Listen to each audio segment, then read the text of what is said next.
Hey everyone, I'm Johnny Matter, your host at 1000 Hertz, Matterhorn Records. Today we got a special episode. Shaun Cowan here.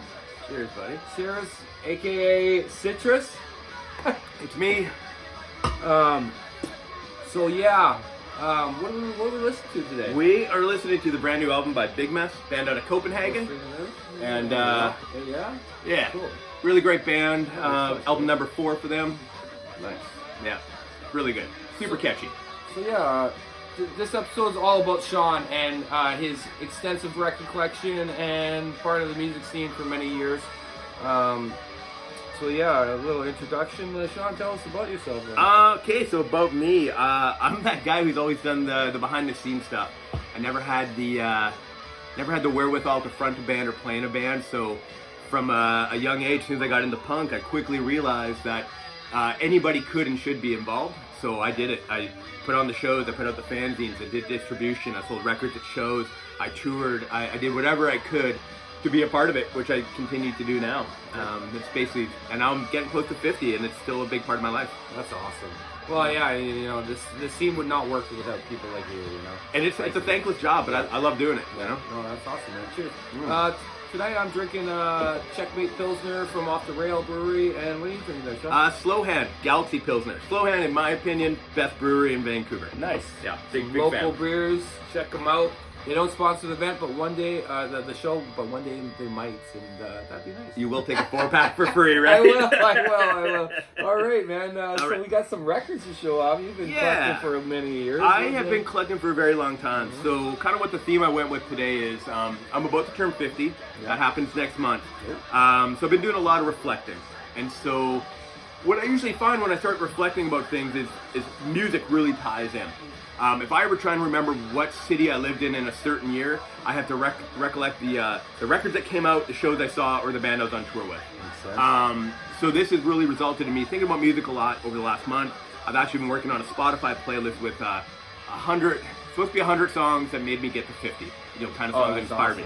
Nice. So that list kind of is what inspired what we're gonna listen to or check out today. Sweet. Do you mind if we add that link to the episode? Yes, once you're done absolutely. Okay. Yeah, we'll definitely have that up. It's, Sweet, awesome. It's been pretty exciting. So here's where we're gonna start. It all starts with Kiss. Nice. Okay. Love good. I have an older brother. His name is Tom. He's 4 years older than me. So when I was younger, I was obsessed with top 40 radio, but at the same time listening to what my brother was into, which was like Kiss, Alice Cooper, a lot of hard rock. So it really all starts with this. Kiss is where it started for me. Big, dumb, stupid riffs. I realized at a very early age, that's what I love, right? When I was 11 in 1985, my brother actually took me to see Kiss on the Animalized tour, and that's what started the love of live music. What's cool about this copy here? It's got the gun? It's got the gun. Oh! It's got the gun. Nice. It took me a lot of years to get this, but here it is, and I'm very happy. So it all starts with Kiss for me. That's the big thing. That's where it all starts. Over the 80s then I was listening to, again, some radio music, but a lot more hard rock and heavy metal, until one day I skipped school and I went and stole a cassette by SNFU. Oh, nice. So SNFU, I grew up in Edmonton, and SNFU were our hometown heroes. They were the band that traveled the world, or the reason why a lot of bands would come to Edmonton. Rip Chai Pig. Yeah, exactly. Chai Pig, an absolute legend. So the thing is, SNFU in Edmonton in the late 80s, you didn't have to be into punk and you would know the name. So there would be articles in the daily newspapers. I remember like walking down White Avenue and there'd be a giant poster for like Aerosmith and White Line at the Coliseum or whatever, right? And then right next to it would be this like shitty little 8.5 by 11 crudely drawn thing. And I was like, what is this world, right? So I skipped school one day and I went down to HMV and I stole a cassette of SNFU, and I spent the whole day walking around listening to it over and over again, and it absolutely just blew my mind. And from there, it really changed my life, because then I went to the local independent stores, Sound Connection and Southside Sound, and started going like talking to the guys. They're like, what else, And from there, it went into like, okay, now I'm buying Maximum Rock and Roll and Flipside. And then I'm ordering smaller fanzine, ordering demo tapes, all that. So the copies, I got 2 copies of this record here. That's the original Diane Arbus photo. They ended up changing it a little bit to try and get around legalities. And then by the third pressing, it ended up with this cover. I had no idea. Yeah, Wow, so okay, there's so a few different presses of this. This is this is the third press on red vinyl, green labels. That's some super nerd shit there, but believe me, there's about 2 people right now who are like, that's amazing. Yeah, I know. I'm sure people loved it. So that was like that was in '88. SNFU came into my life, and it, like I said, it changed absolutely everything. Yeah, they were like tour dogs. They really were, and then it became this thing where it's like, so the first year of going to punk shows, I was just going to SNFU shows, but in the process, it's like I'm seeing the opening acts, you know, and I'm getting into the local bands and the bands touring through. And then we head into late '89 to start making more friends with the older punks, and that's when things really start to open up for me. So 2 of the big bands for me at the beginning was Husker Du. This is an original copy of New Day Rising, the Canadian Fringe Records pressing. Husker Du, in particular this record, I think really showed me that punk music can be beautiful and ugly all at the same time. Right? You can have the noisy aspects, but have these like really good singers, and you can have a vulnerability. Of course, at the time, none of us really knew the behind the scenes of what was going on with Grant Hart and Bob Mould, but there was a vulnerability in this music that I think, as a 16-year-old, I really hung on to. Great record. I got the same one. It's amazing, and that's the other thing. Is because it was on Fringe Records, it was so easy to get.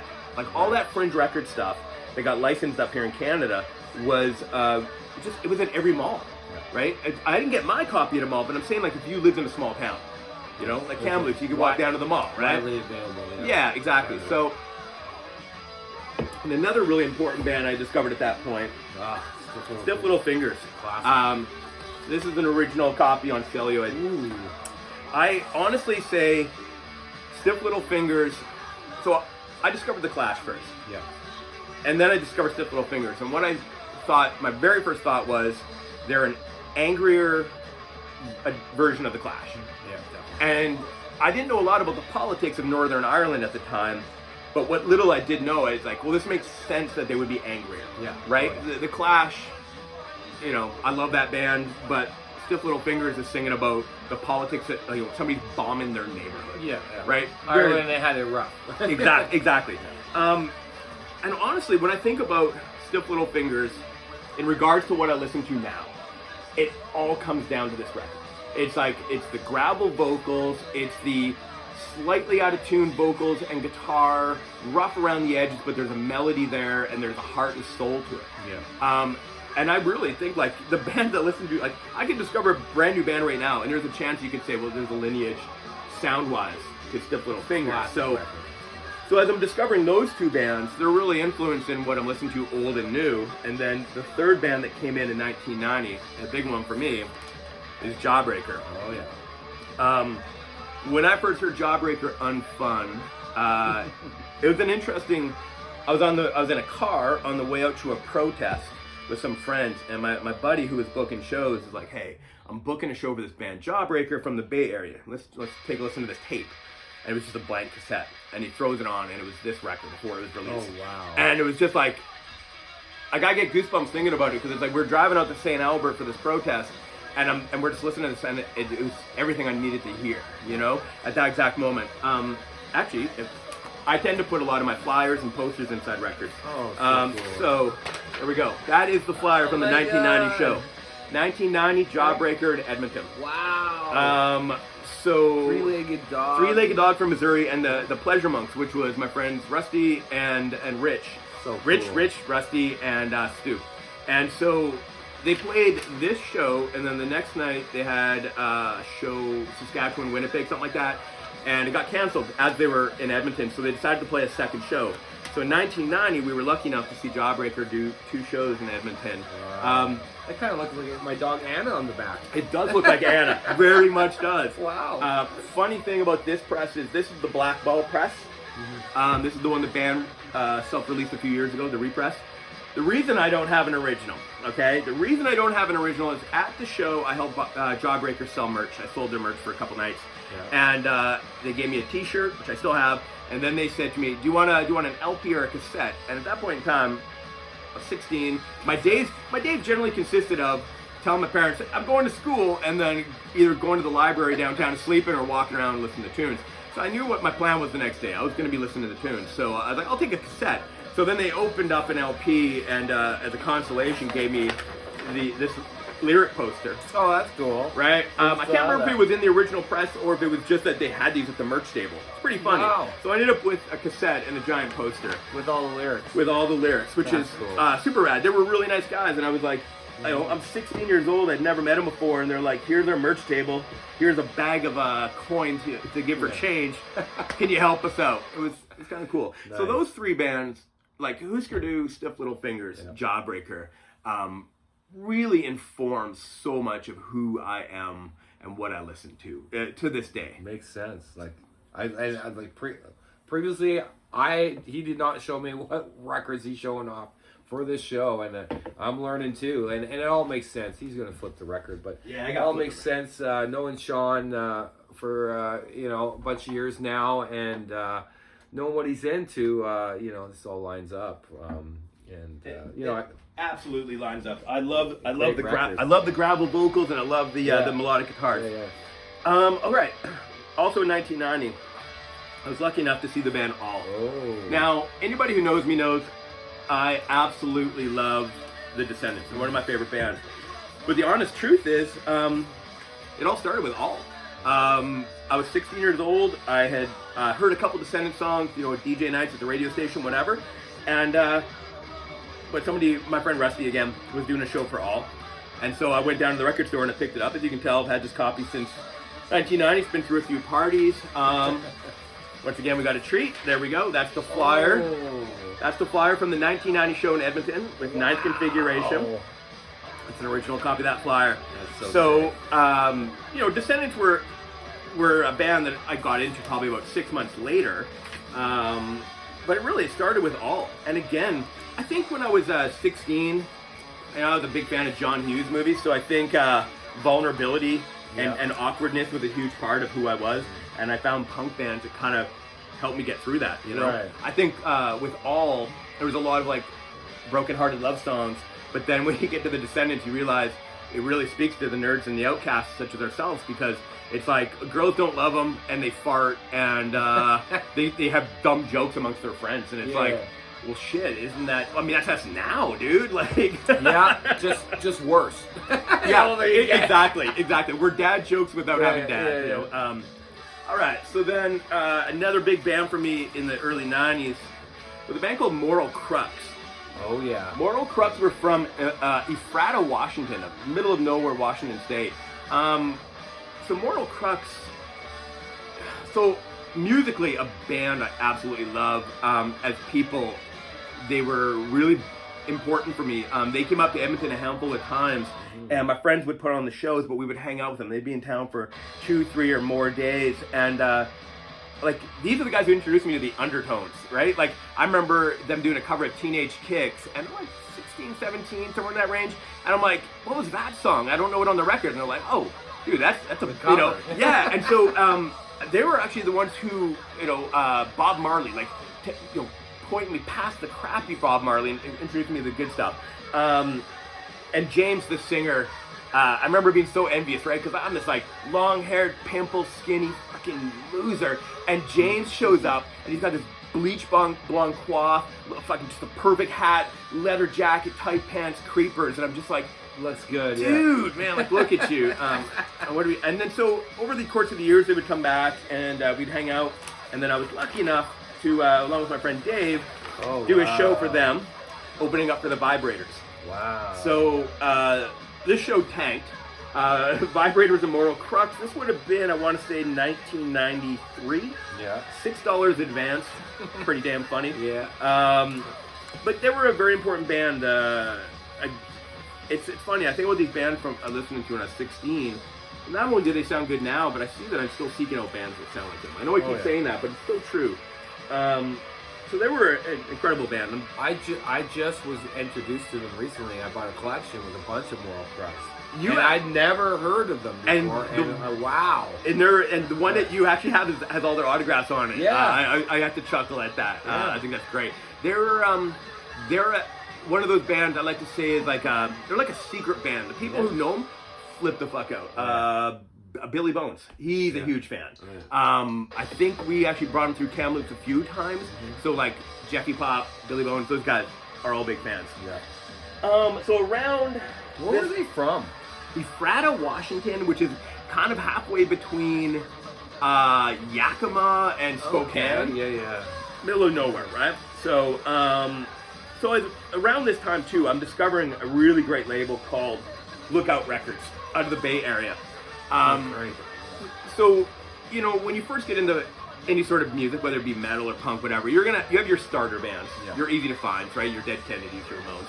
And then eventually you find, you know, the SNFUs, the Husker Dudes. You're getting a little bit deeper.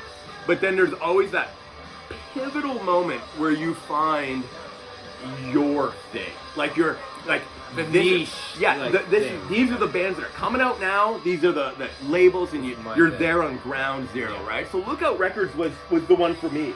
And what it really kind of started with Crimp Shrine. Crimp Shrine from the Bay Area. So we got 3 singles here. These records were hugely important for me.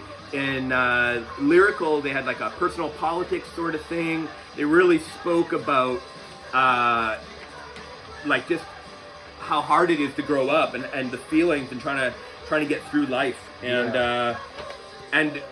I think the other reason why it really appealed to me is I think a lot of people when they get into punk, they look for the punkest thing, right? Like the exploited mohawk in the air sort of situation. Yeah, aggressive. For me, what I found out when I found these guys, what really appealed to me on a punk aspect was Jeff Ott, the singer.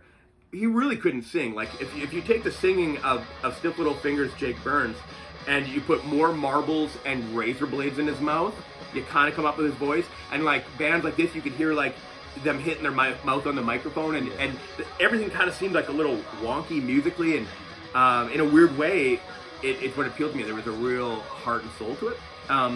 So Lookout Records was huge for me. Crimp Shrine was a really big band, and then afterwards they turned into 15, which was also big. One of my favorite ever bands on Lookout Records, well, they only put out the one single on Lookout, but Cringer. Yeah. Cringer was another Bay Area band, put out a handful of singles. It went from being a Hawaii band that was crap, moved to the Bay Area, eventually became a really good band, and then promptly broke up. But out of the ashes of that band came one of my all-time favorite bands, J Church. We got 2 copies of this record here. We got the picture disc version, and we've got the colored vinyl actual press. Wow. So J Church was I've heard people describe them as being like a thoughtful pop punk or melodic punk band. You know, Lance, the singer, rest in peace to him. He took his influences musically and lyrically from a lot of the peace punk bands. So like he was really into the Crash and the Anarchist thing, but at the same time he had songs that would be influenced by like beat writers or just life.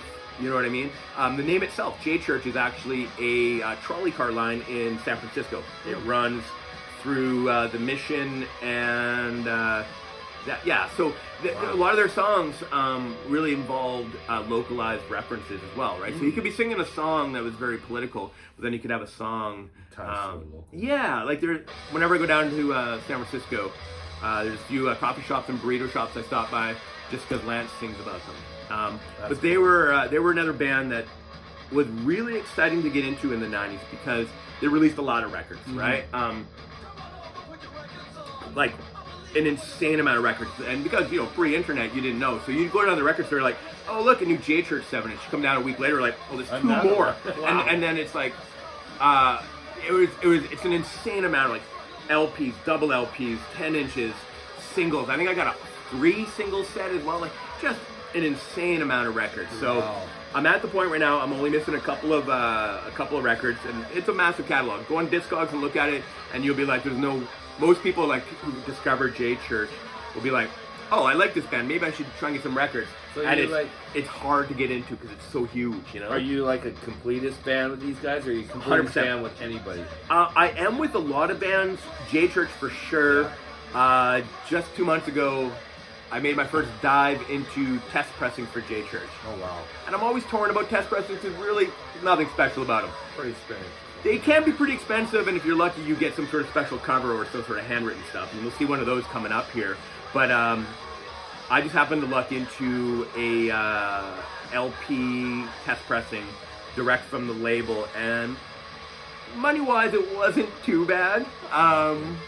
You know, I'm always torn. Like, do you collect test pressings at all, or do you have any? I don't, but I kind of oogle over, like, somebody's been posting recent Melvin's test pressings online. Yeah. Like, look what I got on Facebook, and I'm like, if you ever sell that, let me know.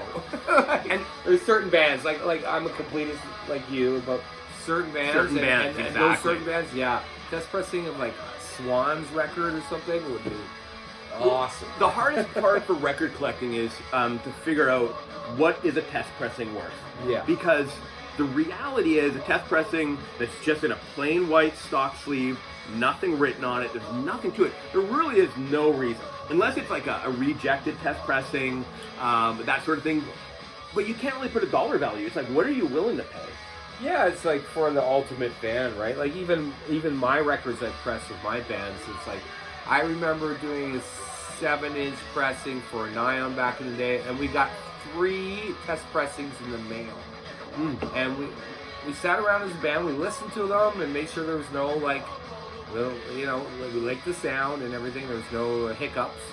And yeah, then I held on to them. I kind of gave them to friends, you know, and it's like. Exactly. And I mean, I made a trade, I think it was 2 summers ago, to get some test pressings from a local band called Needles Pins that I absolutely love. Yep. So I got some of those, and I traded it for a test pressing of another local band. But like, the thing is, it's so hard. Like, if you go on your Discogs and you look at what your value of your records are, it's skewed because the test pressing generally won't have had any sales. Yeah. And the thing is, it's either worth $5 or 500. I mean, yeah. I mean, I got a couple test pressings coming up here, and we can discuss it again. But some of those could be worth money. Actually, here right now. Hot Water Music was a very important band for me. Oh yeah. So I remember in. I think they're coming here soon. Yes, they are. They're coming here in the summer with Tim Berry and Quicksand at the Commodore. Hot Water Music was a band that came out of nowhere. After I fell in love with the Bay Area Lookout record scene, I really got enamored with what was going on in Gainesville, Florida. You know, a really small college town in northern Florida that was home to No Idea Records. And there were some really cool bands coming out of there, like Radon and whatnot. But then out of nowhere, you had Hot Water Music, and this band came out sounding like a combination of Quicksand, Fugazi, and the old Bay Area band Fuel. And it was like, is it hardcore? Is it post-hardcore? Is it punk? The lyrics had like a lot of personal touches to it. It was really rad. This is a pressing of Fuel for the Hate Game, which is their very first record. This is, they basically gave some engineer, said, hey, let's try and see what happens if we cut this as a double LP, 45 RPM, really boost everything up. So they pressed, I think it was 500, and it's silkscreen cover, double LP, and limited to 500. And underneath it, when we're talking about test pressings, this is a test pressing of No Division, which is probably my favorite Hot Water Music record. I once tried to sell this because I was flat broke, and I took the price tag off here, but you can see it's limited to 20. I actually got a bunch of test pressings from VAR at No Idea in exchange for an old iPod. It's, you know, I got like Sam I Am, Radon, Hot Water Music test pressings, because he's like, I don't know, what are they worth? And I'm like, I don't know, but I'm not going to use this iPod anymore. And it's funny because I tried to sell this test pressing, and I think I had like for $100, and somebody totally tried to rake me over the coals on it, like going, that's ridiculous. And I'm like, it either means something to you or it doesn't. Yeah. But you know, to think about a record that it's only 20 copies in existence. Yeah. Right? Five members in the band or 4 members in the band. You got to think like, who else has one? Right? So No Idea was such a cool label. No Idea going? No, not Yeah, really. it's So like that. basically, No Idea had a bunch of drama over the recent years, and unfortunately, it's around, but more as an entity, and a lot of drama. Unfortunately, They released some cool bands. I know Planes Mistaken for Stars were off that. yes, label. their early stuff was amazing. Avail. Oh. very first tattoo I ever got right there, the Dixie guy. I'm part of the tribe, and that was the thing. So back in the 90s. Where's the tattoo? On the leg. Okay, we won't show it off. We can show it off. All right, let's show it off. Let's get the Avail tattoos at there. Should we put on this Look at record that. next? Look at that. Look at that. All right. That's sick. So back in the 90s, the great thing about... Should we throw this one on? Yeah, let's throw it on Let's here. throw it on. The great thing about Avail was they were the band that really connected the tribes. The 90s really felt like, there's the pop punk kids that only listen to like Screeching Weasel, Ramones core. Mm-hmm. There's like the vegan straight edge kids. There's the dirty crust punks. There's the fall on the floor emo kids. Blah blah blah. And then all of a sudden, Avail was like the band that everybody loved. And if you traveled around much at all around this time period, it was inevitable at every show there would be somebody with an Avail patch. They were really smart. I think it was their first 7-inch. They threw a canvas patch into every record. Oh, and so in the process, everybody ended up having one. Yeah. Well, let's throw it on. Yeah, let's throw it on here. Where are those? Where are they from again? Richmond, Virginia. Ah, the Virginia scene. Yeah, so... Yeah, you were like you toured with some bands back in the day too, eh? I did, yeah. You had like kind of roadie work. Yeah, And I you did. You went out there and... My first full North American tour was 1993. A band from Montreal picked me up here in Vancouver, where I was living at the time. Mm-hmm. And we did straight down the West Coast, all across the South, up the East, back home to Montreal. I suddenly found myself waking up one day in Montreal. What's going on here? Yep, got a bit of a little hiccup there. Hiccup. I'm stoked. What year was this out? Around. I got a bit of a skip in this one. We're going to skip this record is what we're going to do. All right. That was great. It's much loved. Yeah, that's the problem is, right? When you're nearing 50 and you've been collecting records for over 40 years, you're going to hit some that you're like, oh, I didn't realize that was so beat up. You've been through many parties. A lot of them are trash. And here at 1000 Hertz, we just roll. There's no edits. We just roll. It is what it is. A couple buddies talking about records. Yeah. But yeah, so the great thing about Avail too was their shows were just this cathartic moment. Everybody's singing along, just absolutely amazing. So I'm just gonna quickly introduce what we're listening to here now. This is a brand new record from a band out of Calgary called Territories. Nice. Back in the 90s when I lived in Calgary, Great name. 3 of these guys used to play in a band called Knucklehead, were absolutely one of my favorites back then. I remember that. And this is their brand new band. This is their second full length. They've had some EPs. It's called Pirate Express. And they're an amazing band. One of my favorite records last year. Sweet. All right, moving on to the next one. Yeah. Well, jeez, we got some good heaters right off the bat there. What else we got here? Ooh. We'll just briefly talk about Coxbar. They need to be acknowledged. Yeah. They are the band, when I need my mood brought back up, Shock Troops by Coxbar. I am so thankful that Pirates Press is keeping all of their catalog in print constantly, always with a new vinyl configuration. Like, this sucker is nice. Oh, wow. Right? That's beautiful. Arguably one of the best bands out there. You can call them oi, you can call them punk, you can call them street punk. You just got to make sure that you know that they're best. Yeah. They're so good. And again, those shows, if you ever see Coxbar, are just a moment of release. Just like watching a crowd, watching 1,000 or more people just lose their minds. Probably the only time you'll see an oi band where you might actually see people cry. Or it might just be me. Just emotional, yeah. Actually, on the wall here beside us is 6 years ago, I went down to the Bay Area to see Coxbar. This would have been Bay Area, Berkeley and Santa Cruz. That would have been my, I think, 3rd, 4th time seeing them.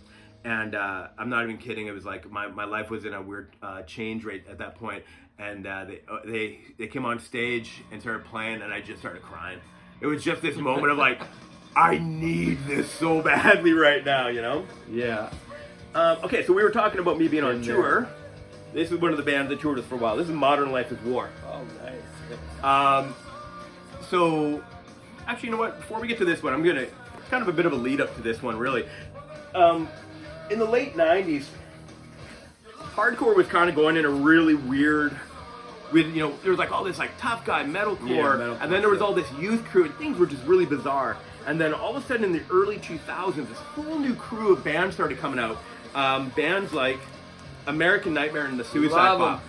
And I got that one. Is that the red demo? yeah, I think mine's actually on green. Yours is green. I have no idea what the green's worth, but I just got a red copy, and it's like over $100. When these great record. when these bands came out, like I said, you had like a lot of political straight edge hardcore bands. You had vegan core. There's like a lot of weird shit going on, and then you had these youth crew bands that were singing about being stabbed in the back and shit. But then all of a sudden, these guys all came out.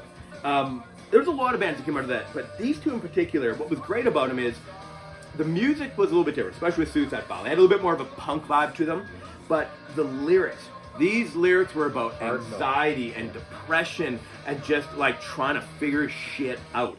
And it was unlike anything else, and it really kick-started things off. American Nightmare really kicked things off. Passion. Unfortunately, by about 2004, you had about 3 or 4 degrees of separation, and you had some real shit bands where everybody had blood splatter and razor blades on their records, and it really started to go downhill, which is when my, I'd say about 2007, 2008, I was just straight up done with hardcore. Yeah, I think it was generic. But so, you know, you had these really great bands in the Boston area, and I moved to Montreal from Calgary in 2002. And no way. Part of the reason I moved there, besides being offered a job, was I had just previously gone to a hardcore fest in Wilkes-Barre, Pennsylvania, and I saw a lot of these bands, and it was just this, there was something in the air, like things are happening out here.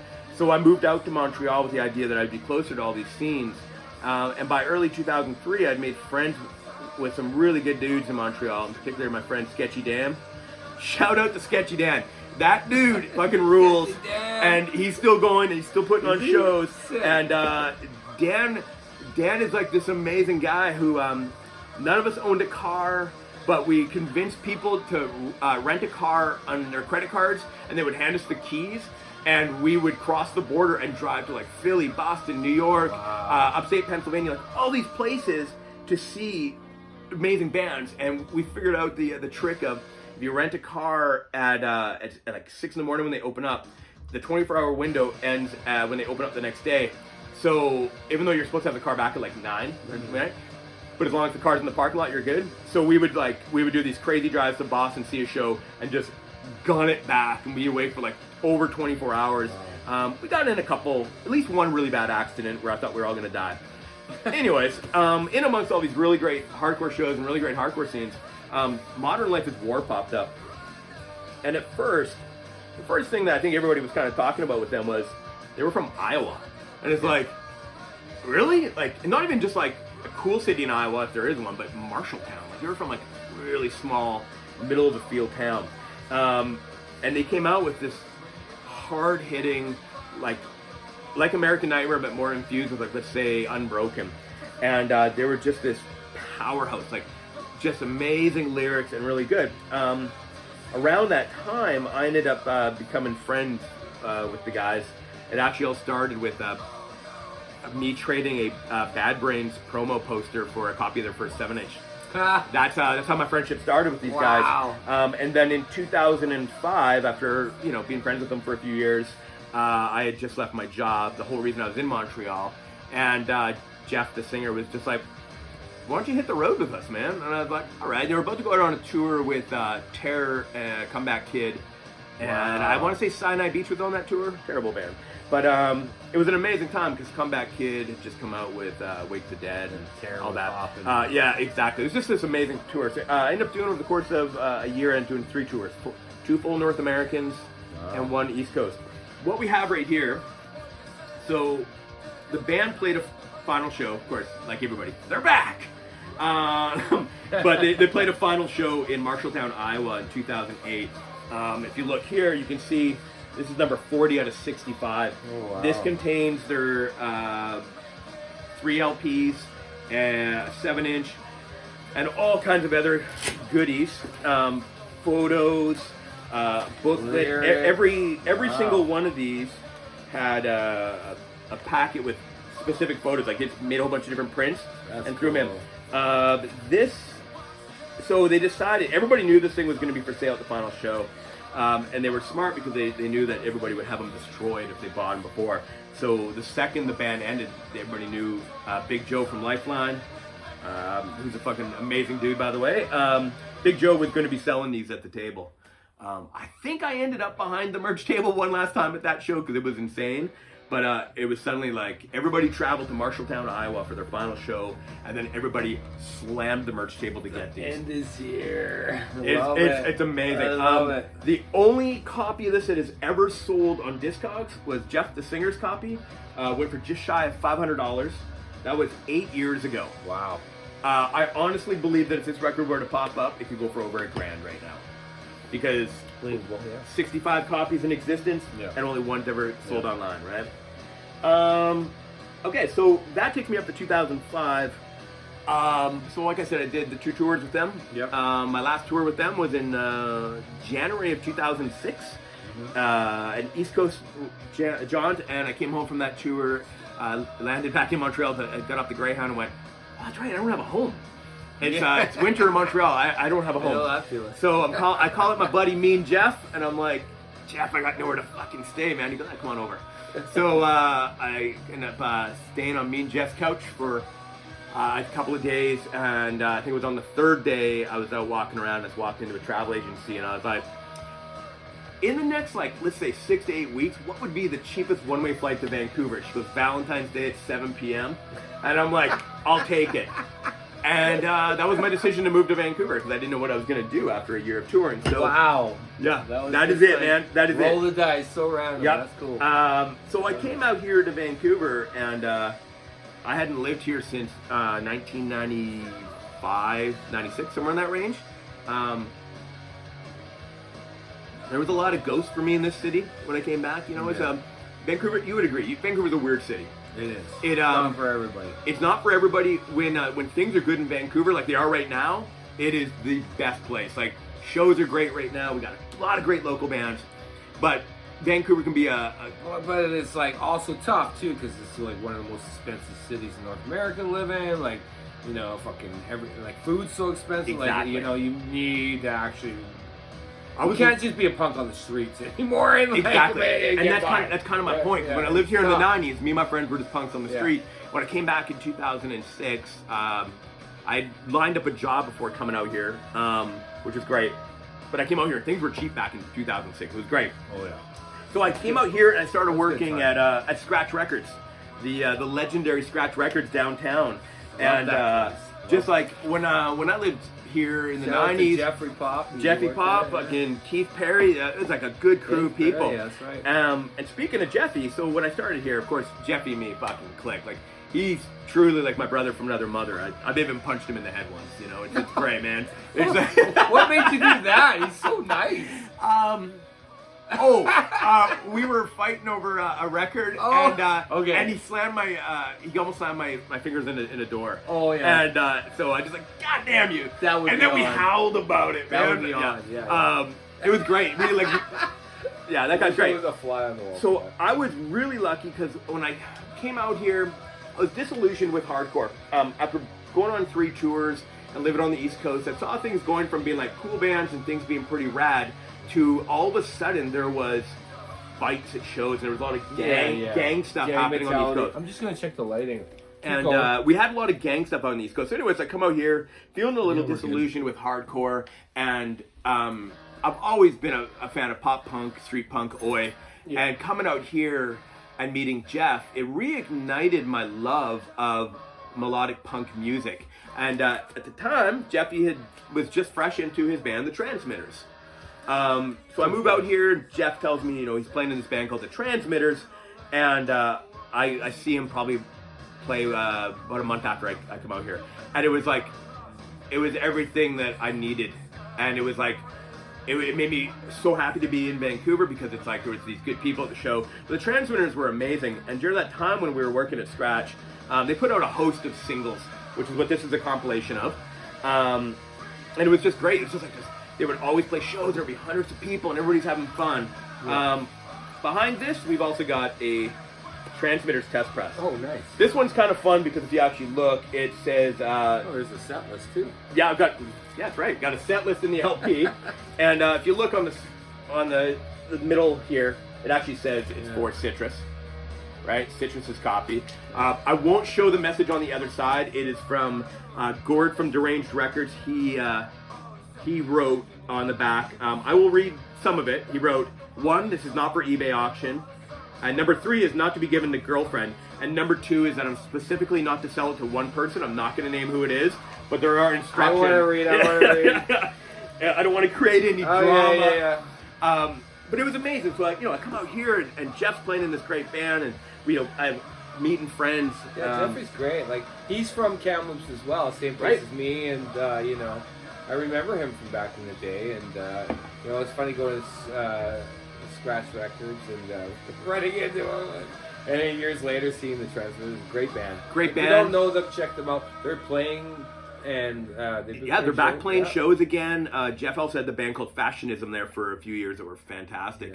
Yeah. But Transmitters are back. They've actually got new songs. When I saw them in December, they had 2, maybe 3 songs, and they sound fantastic. They're just a great band. Yeah. So around this time, I also discovered a band called Off With Their Heads from Minneapolis, and this is a band. No Idea band. Exactly, on No Idea. This is a band that when I heard them, I'm like, this reminds me of why I love punk rock. Once again, the gravel vocals, slightly out of tune guitars, vocals about depression, anxiety. Rough around the edges. Really rough around the edges. So this is a silkscreen tour press copy. Nice and nice. Yeah, really nicely done. I love that. Really nicely done. Blank labels, colored vinyl. But Off With Their Heads is one of those bands that they're still going, and they sound amazing. When they were here last year, it was just an incredible show. And they're a band. I sold you one of their records. Yes, actually, the other. I gotta dip into these guys. So they are another band with a massive catalog of records. And Johnny, the other day, he bought a new collection, so I was flipping through it, and one of the only singles I don't have, there's probably about 2 or 3 singles, I got all the LPs, 12 inches, whatever, but that one single has eluded me. It's well over 20 years old now, I think. It's like one of their very first singles. Not all that great, but it's like a record I've been after. Well, yeah, and I was just like, I could dude, what the hell? That's what keeps us collecting. Exactly. So I just got a couple more records. Kind of the reason why I didn't just pull records from, the glory years or show you all these real rarities. 50 years. Yeah, exactly. So it's like, it's about, these are the bands that have kept me going. And I think it's important for me to point out 2 newer bands that really keep that fire ignited in me, because I don't just sit around and listen to old records. Okay, I got a stack of singles here next to me that I haven't even talked about. We go to shows still. We're not too old. I could just sit around pretty much every day and listen to the Replacements. This is an amazing original press of the I'm in Trouble single. Sure. I forgot to mention. For sure. But I don't just sit around and listen to this. So I'm always seeking out new bands. I'm always seeking out new labels. So around probably around the start of COVID, I discovered a really great band out of Sweden. They're called Sista Brytet.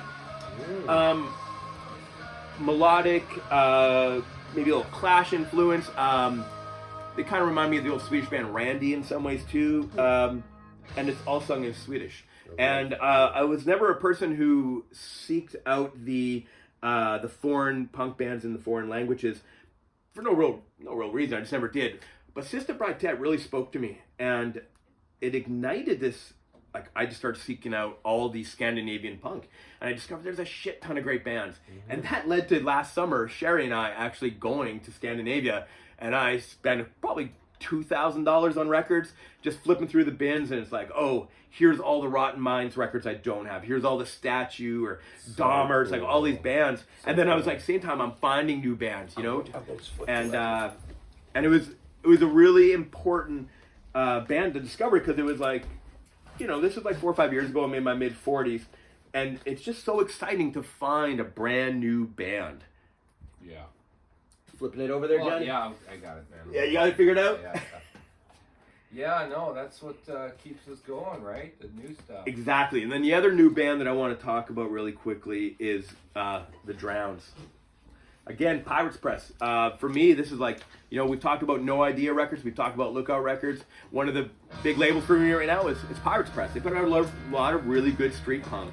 But the Drowns record came out right at the start of COVID, if I remember correctly. I remember sending them a message because I wanted clarification on one of the lyrics and ended up having a conversation with them about one of the lyrics. Which I was like, that's really cool. Like, this is like, take me back to why I love punk rock. There's no separation, right? Yeah, you can reach out. And then... Exactly. And so over the course of time now, Sherry and I have really made friends with these guys. And actually for my 50th birthday, since it's on a Monday, a couple days later, we're going down to Seattle to see them play. They have a brand new record coming out, brand new record called Blackout on Pirates Press. And so we're going down for the record release show, which is going to be pretty rad because it's my birthday. Right around there, it's my birthday, my friend Paul Mates, his birthday, and Andy from the Drowns, he's also got a birthday. We're all right around the same time. That's just the ones I know for sure. So that's awesome. I mean, that's the basic. I've got other things lying around here, but I think I've yammered quite a bit, you know? It's all good. We appreciate you coming on the show today, thanks for having Shaun, me, man. And your passion of collecting has inspired me, and it's something, you know. You've got to have something to keep you going, and for me, it's music, and I'm not afraid to say it's punk fucking rock. Yeah, and we got a thread, and we are always sharing new bands. Like, check this out, check that out. You know, have you heard this band? Have you heard that band? It's just the passion of sharing and collecting, and the love of the music. It's so exciting to be in our late 40s and still have that excitement. You know, it's like going to a show and finding a band, buying their record, and going, what the fuck, this is amazing. Yeah. Right? Still having that feeling of being 16 years old, walking in the record store and having that score. Yeah, and I think we'll be that way. Shaun's definitely one of those guys like me. I think we'll be that way till we die. Oh, our records will probably kill us. I'm pretty sure you and I are both going down when the record's falling up. Yeah. Well, thanks for tuning in, and we look forward to having more cool hosts like Shaun. Thank you, Shaun, for being a part of the show. Thanks for having me here, man. We'll see you next week. Matterhorn Records, 1000 Hertz. I'm Johnny Matter, and take care, y'all. Happy New Year.